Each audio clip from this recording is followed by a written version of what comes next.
The deserted village.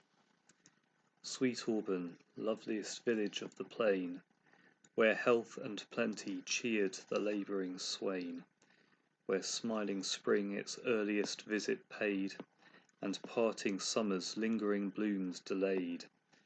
Dear lovely bowers of innocence and ease, seats of my youth when every sport could please, how often have I loitered o'er thy green, where humble happiness endeared each scene.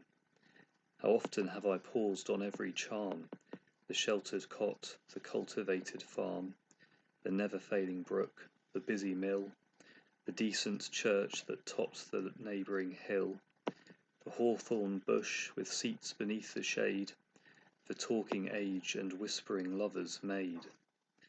How often have I blessed the coming day, when toil remitting lent its turn to play, and all the village train from labour free led up their sports beneath the spreading tree, while many a pastime circled in the shade, the young contending as the old surveyed, and many a gambol frolicked o'er the ground, and sleights of art and feats of strength went round. And still as each repeated pleasure tired, succeeding sports the mirthful band inspired, the dancing pair that simply sought renown by holding out to tire each other down, the swain mistrustless of his smutted face, while secret laughter tittered round the place, the bashful virgin's sidelong looks of love, the matron's glance that would those looks reprove. These were thy charms, sweet village, sports like these, with sweet succession, taught even toil to please.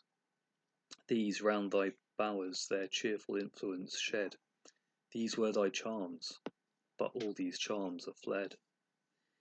Sweet smiling village, loveliest of the lawn, thy sports are fled, and all thy charms withdrawn.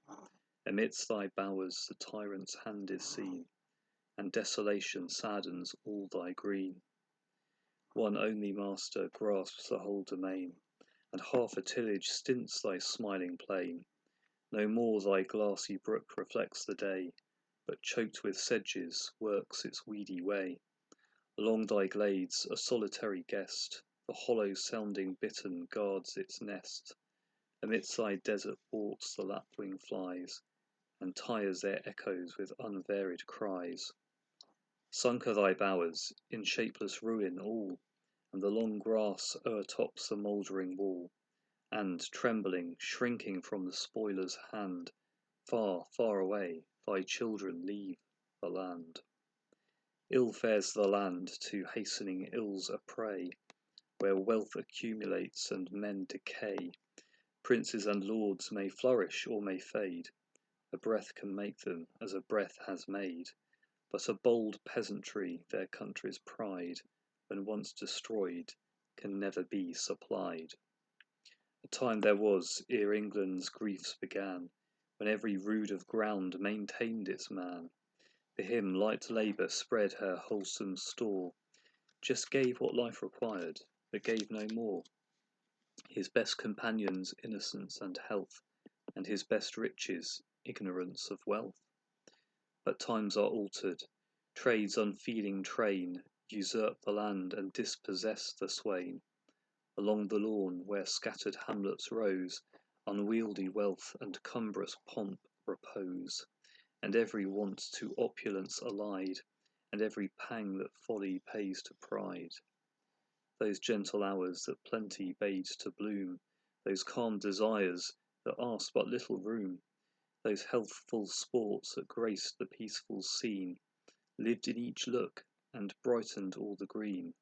These, far departing, seek a kinder shore, and rural mirth and manners are no more.